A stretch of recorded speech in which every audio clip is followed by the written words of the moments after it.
Hello, কেমন আছো সবাই? আমরা খুব ভালো আছি। মা আজকে সুস্বাদু ও স্বাস্থ্যকরভাবে সর্ষে পটল বানাবে। প্রথমে আলু আর পটলটা ভালো করে ভেজে নিতে হবে। ভালো করে ভেজে নেওয়ার পর কড়াইতে তেল দিয়ে ওতে কালো জিরে ফোড়ন আর সাদা জিরে ফোড়ন দিয়ে দিতে হবে।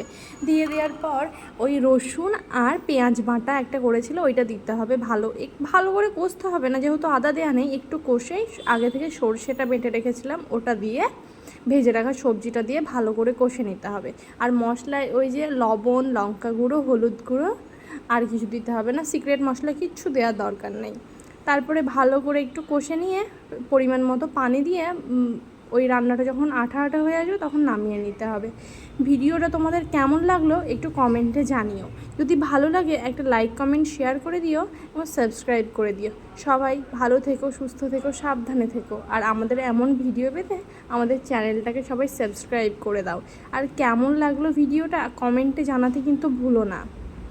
এমন করে বানিয়ে দেখবে, যারা খেতে ভালোবাসো সবজি, এমন করে বানিয়ে দেখবে। মাছ মাংসকে বলবে দূরে যাও, এত সুন্দর হয় খেতে। বেশি তেল মশলা ছাড়াই কিন্তু এটা বানানো যায়।